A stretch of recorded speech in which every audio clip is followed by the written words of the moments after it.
Sports cars and supercars may be the popular performance vehicles nowadays, but back in the 1960s and early 1970s, America was hooked on muscle cars, usually defined as two-door sports coupes powered by big, powerful V8 engines. Classic muscle cars are highly sought after as some of the most beautiful and powerful vehicles ever built. So let's take a look at the 11 rarest muscle cars in existence. The Fairlane was born as a full-sized model in 1955, but Ford redesigned it into a midsize in 1962. By 1966, Ford had moved the Fairlane closer to muscle car territory, and it eventually became the base for the Torino and Cobra lines. The Fairlane had already spawned a high-performance model in 1964 called the Thunderbolt, but the factory drag car was built in 100 units.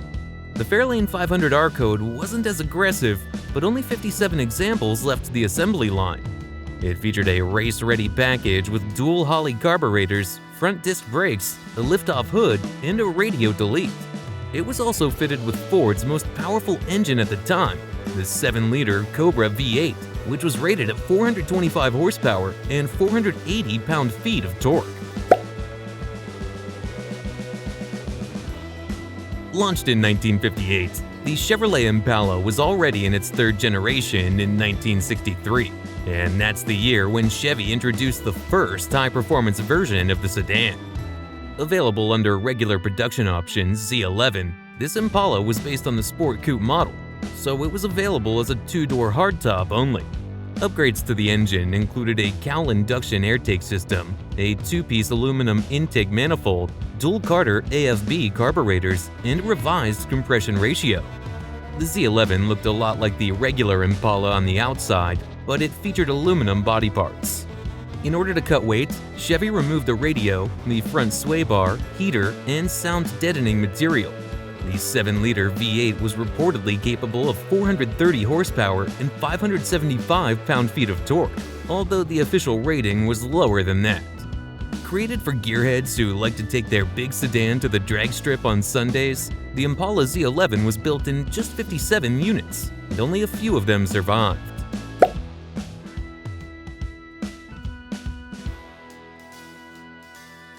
General Motors and Ford weren't the only Detroit car makers that were selling factory-prepped race cars in the 1960s. Mopar did the same, and in 1967, it released a pair of road-legal dragsters.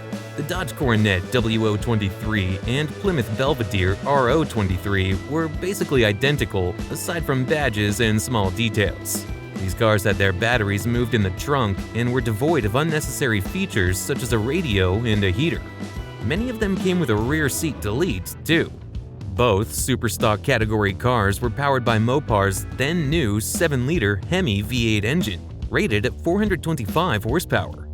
Dodge and Plymouth built 55 units each in order to meet the NHRA's minimum for drag strip homologation.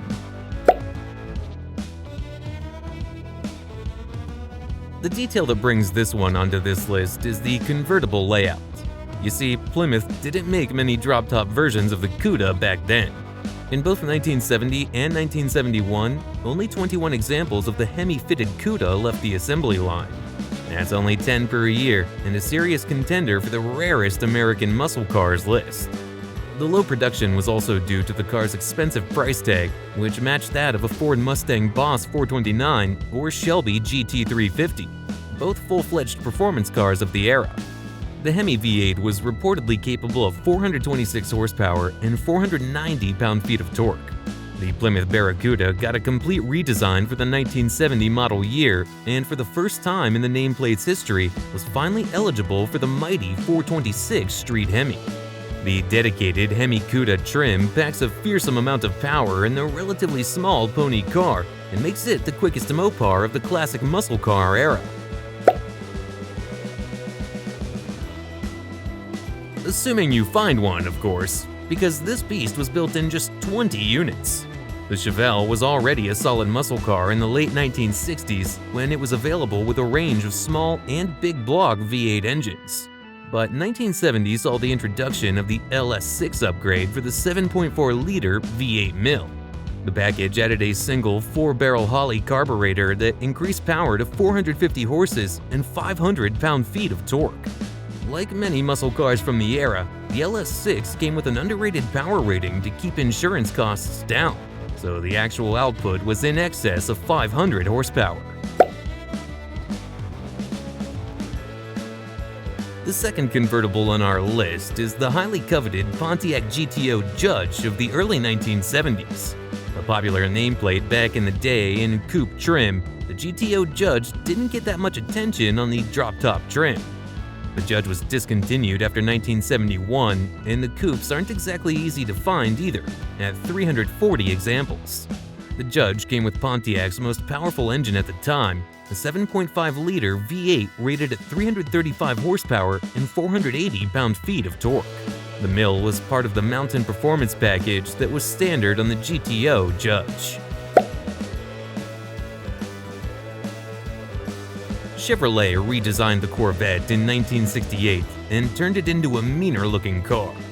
Based on the Coke bottle shape design, which was becoming popular at the time, the C3 Corvette was backed by powerful V8 engines and impressive performance credentials. At launch, the L71 was the most powerful engine at 435 horsepower.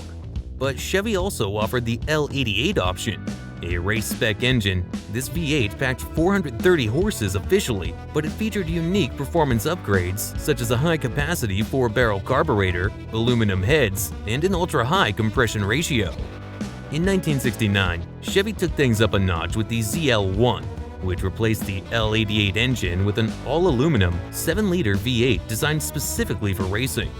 The ZL1 option was quite expensive at around $4,700, which matched the sticker of a 1969 Corvette. The package also required other mandatory options of around $550. As a result, only 3 cars were sold to the public. The Camaro ZL1 with the same engine, for instance, was built in 69 units. Rated at almost 500 horsepower, the Corvette ZL1 was the fastest production car at the time. It's also considered the holy grail of Corvettes among collectors and enthusiasts. A 1969 Chevrolet Corvette ZL1 sold for $3.2 million in 2023 at a Sotheby's auction, making it one of the most expensive American performance cars of all time. I bet you didn't expect to find the Dodge Coronet for the second time on this list, but it seems that the W023 isn't the only rare incarnation of the nameplate. Aside from creating the drag-ready W023 in 1967, Dodge also introduced the RT, Road and Track, package for the Coronet. The RT was available with the then-new 7-liter V8 engine, but only a few were made in 1967, of which just 2 were convertibles. The same happened in 1970 when the Coronet RT was fitted with an updated Hemi engine. Although Dodge built quite a few RT models, only 2 featured a drop-top body style. So, if you're into rare muscle car convertibles, 1967 and 1970 Coronet RT Hemi are the rarest you can buy. The Shelby Cobra is one of the most iconic American cars ever built, but it was rather short-lived.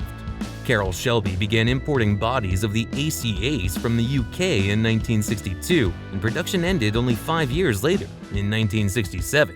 But Carroll sent the Cobra into the history books with a bang by creating the Super Snake. It was fitted with mufflers, a windshield, and bumpers in order to make it street legal, but it retained many race-spec components. The biggest modification was the addition of a pair of Paxton superchargers, which increased the power of the 7-liter V8 engine to a whopping 800 horsepower. With a power-to-weight ratio similar to a modern supercar, the Super Snake needed a little over 3 seconds to hit 60 miles per hour from a standing start, while the top speed was close to 200 miles per hour. Carroll built just 2 cars, one for him and one for comedian Bill Cosby, his close friend. In 1965, just 1 year after Ford had introduced the Mustang, Carroll Shelby started rolling out beefed-up versions of the pony car. By 1967, Shelby had rolled out both the GT350 and GT500. While the former was a lightweight, track-prepped model, the the latter featured a larger V8 and more of a road-going monster. Also, in 1967, Shelby built a special GT500 for Goodyear to help the company promote a new line of tires. So, Carroll dropped a 7-liter V8 engine from the Ford GT40 Mk2 race car and created the Super Snake. Also fitted with an upgraded transmission and rear end, the Super Snake was capable of reaching 170 miles per hour, an impressive benchmark for the era. Originally, Shelby planned on building 50 examples, but the project was shelved when Ford found out that it would cost twice as much as a normal GT500.